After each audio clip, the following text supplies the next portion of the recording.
So it came down today, something that is now official that has been rumored and rumbled around for the past couple of weeks and really took hold earlier this week at a basketball game. Yeah, of all things. So at a basketball game, somebody snapped a photo.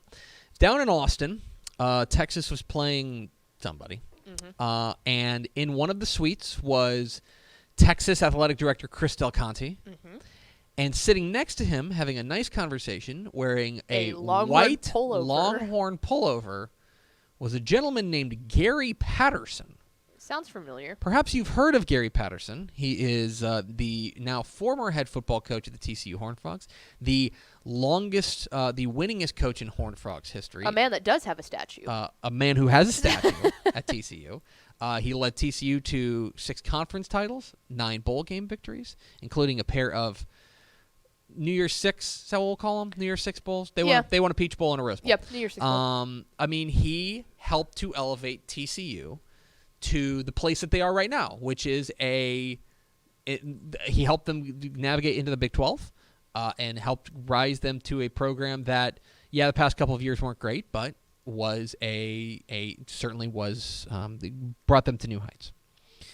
Well, it has now become official, according to the University of Texas, that Gary Patterson has joined the staff of Steve Sarkisian.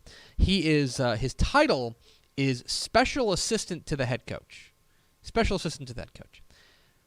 So there's a lot to unpack here, but first let's kind of talk about why this is happening and what I think is going on. And this is going to be a little dangerous because we are going to be trying to dive into the mind of Gary Patterson. I've had conversations with Gary Patterson. That is a mind you cannot get into. They've always been pleasant, but I'm not going to pretend to know the man. I'm only going to work under the assumption that he has emotions like a lot of other people.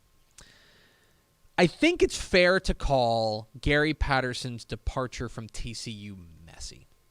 I think that it was not exactly how he had foreseen it going. I think it's not exactly how TCU had foreseen it going.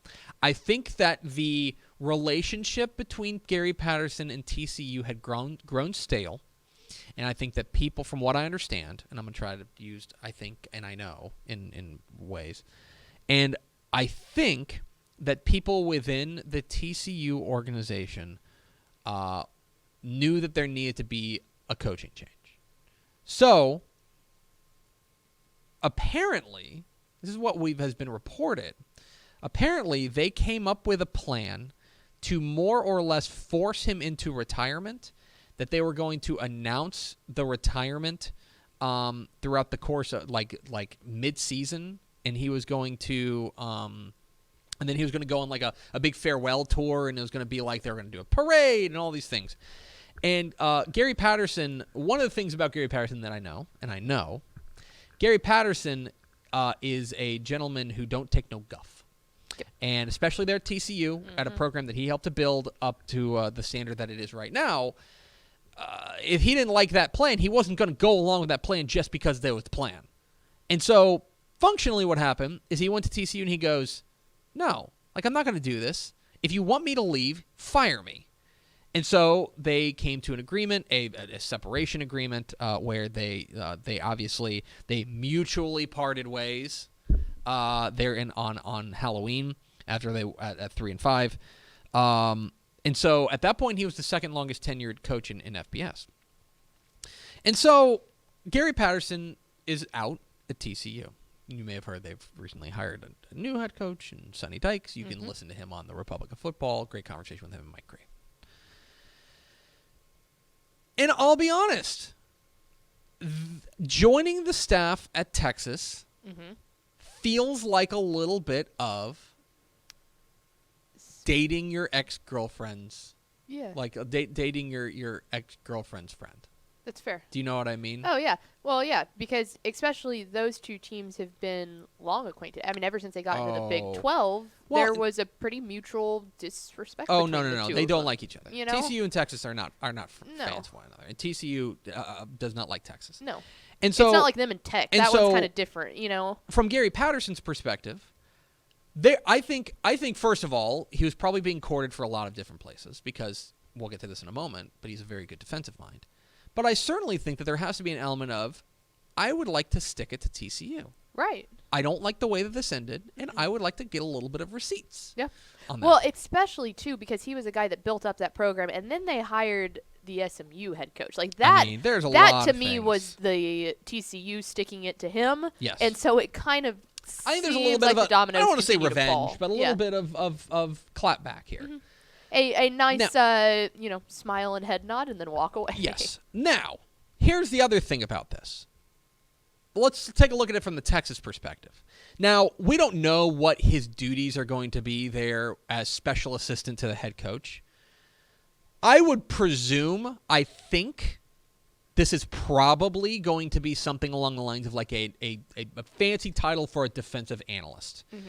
He's not going to be on the field. Nope. He may not even be in the booth. Absolutely not touching the offense. He's not. No. But he is. My guess is he is going to be. They didn't want to make him co-defensive coordinator because he probably doesn't want that. He probably doesn't want an on-field role. Mm-hmm.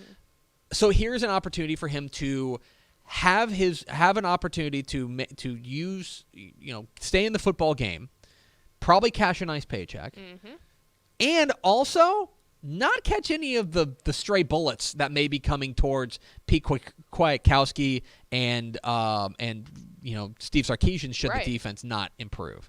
He's going to be able to avoid that fire a little bit. So he's going to be, and I would guess that if you walk around at practice, you'll see him, but I bet you will not see him on game day. No. I bet you won't see him on game day. I bet he won't be in the booth. I bet he won't be involved in the play calling. Yeah. He will be involved in the scheme part of things. Mm-hmm. And that is, in many respects, I think a really smart move by Steve Sarkisian. Oh, yeah. Because here's a guy who not only is he's a defensive wizard, guys. Mm-hmm. I know that it didn't work out the past couple of years there at TCU, but this is a gentleman who is, you go talk to defensive people around. I think Dave Aranda had some stuff to say about him whenever he was mutually parted ways with TCU about the impact he's had on defense in college football. Mm-hmm. He's had a massive impact on him. And so he's still got, he's one of the foremost minds in defense.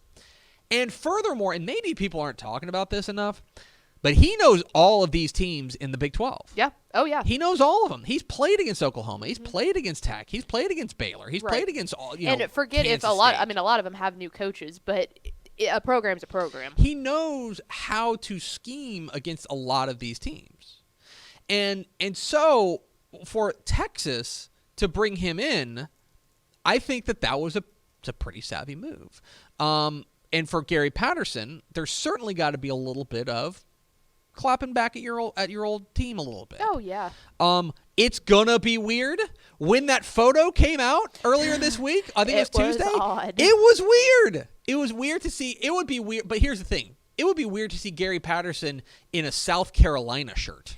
Oh, It would be weird to see Gary Patterson in a Utah State shirt. That for me is just like when I saw Mac Brown in a North Carolina shirt. Like, yes. It's just, you see him in orange forever, and you don't picture him in a different color. It's bizarre, and it's going to take some getting used to, but I also don't think you're going to see him a lot. No. That said, it's certainly interesting. Do I think that Gary Patterson is going to single-handedly turn around the Texas defense? No. And you never know how these things are going to work out because in the end, this is not his defense. He's just helping. And he has not been a defensive assistant. That wasn't a defensive coordinator. The last time he was a defensive assistant and not defensive coordinator was 1995. Yeah, that's it. When he was the defensive backs coach for Navy. Can he recognize his role as a part of the team? Right. Is always interesting. How will those – because the other thing about Gary Patterson is he's got a big personality. Yes, he does. How is that going to fit in the room? It's interesting, certainly, to keep an eye on. But Gary Patterson is the new special assistant to the head coach at Texas. A phrase I didn't think I'd say. Special assistant to the head coach. I will say I did not think I would say that. So that's there's a first for everything. There in Austin. Certainly keep an eye on that one. Thanks so much for watching that video. If you would like more and to be notified when they come out, go ahead and click that subscribe button right down there. You can also watch Texas Football Today every day live at noon on TexasFootball.com, Facebook, Twitch, and right here on YouTube. For more of the best coverage of Texas football in the Lone Star State, go to TexasFootball.com/subscribe.